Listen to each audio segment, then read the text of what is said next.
Fifth sum, given A equal to set bracket 1, 2, 3 அப்படின்னு ஒரு set கொடுத்துருக்காங்க. B equal to 2, 3, 5 அப்படின்னு ஒரு செட்டு. C equal to 3, 4.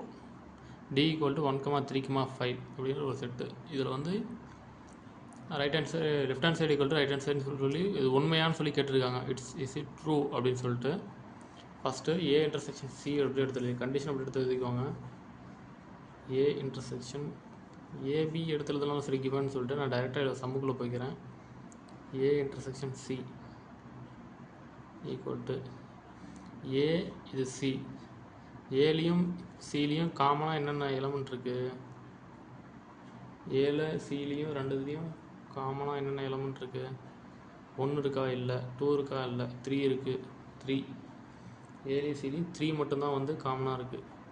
இந்த 3 மட்டும்தான் இதுலேயும் சிலையும் காமனாக இருக்குது. அது 3 மட்டும் எடுத்து எழுதிக்கிறேன். Next B intersection D. B intersection D. B intersection டியில் என்ன இருக்குது? பிலையும் டிலையும் காமன் என்ன எலமெண்ட் இருக்குது? 2 இருக்கா? இல்லை. 3 இருக்கா? இருக்குது. 3 இருக்குது. 5 இருக்கா? இருக்குது. அப்போது 3, 5. இப்போ என்ன கேட்டிருக்காங்க? Left hand side A intersection C cross B intersection D. இது ரெண்டு கண்டுபிடிச்சிட்டோம். அப்படி எடுத்து எழுதிக்கலாங்க. A intersection C cross B intersection D equal to A intersection சியோட வேல்யூ 3 எடுத்து எழுதிக்கோங்க. இதனோட வேல்யூ பி இன்டர்செக்ஷன் டியோட வேல்யூ 3, 5. இங்கே என்ன இருக்கும் அதனோட வேல்யூ இங்கே எடுத்து எழுதியிருக்கோம். ஏன் 3ஆல் இந்த எலமெண்ட் அப்படி மல்டிபிள் பண்ணிட்டோம்னா செட் ப்ராக்கெட் 3, 3, 3, 5. 3, 5. இது வந்து லெஃப்ட் ஹேண்ட் சைடு. இது வந்து ஈக்குவேஷன் 1 எடுத்து எழுதிக்கலாம். இது வந்து நம்ம என்ன left hand side find out பண்ணியிருக்கோம். அடுத்து right hand side find out பண்ணிடலாம்.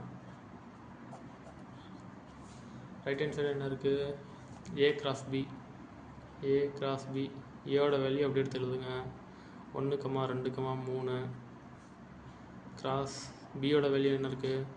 2, 3, 5 இருக்கா? அடுத்து இதை கிராஸ் மல்டிப்ளிகேஷன் பண்ணிக்கோங்க. 1 first element second element 1, 3 1, 5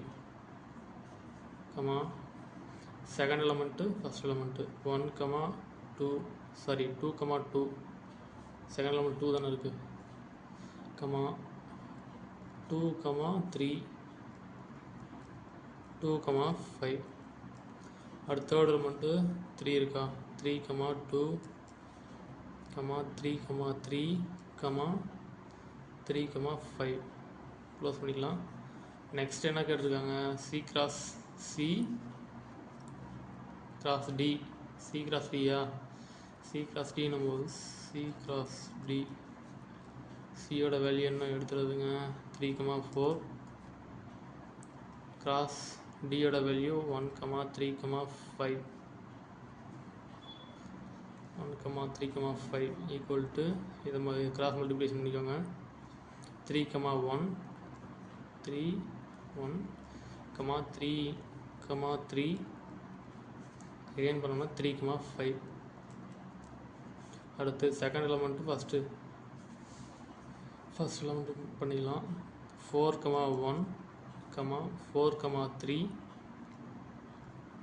again 4, 5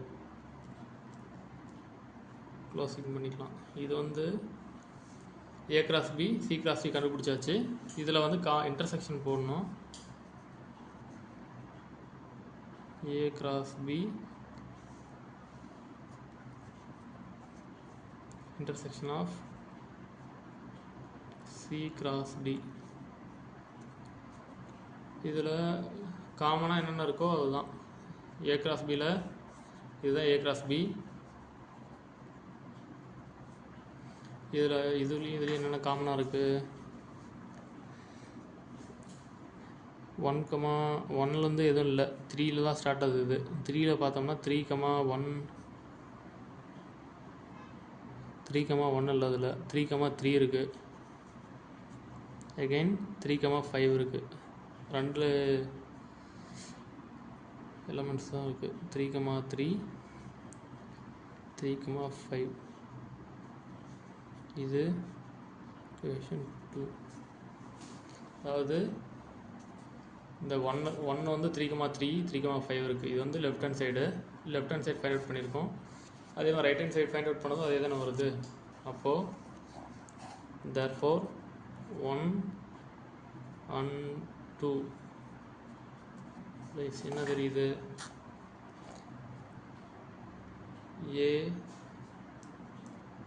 கொடுத்துருக்குது அப்படியே ஒரு டைம் எடுத்து எழுதிக்கோங்க. என்ன கண்டிஷனும், A intersection of C cross B intersection of D equal to A cross B intersection of C cross D. இது உண்மையானு கேட்டிருக்காங்க. உண்மையான என்னது, இது உண்மை தானே? It is true. அவ்வளோதான். ஓகே.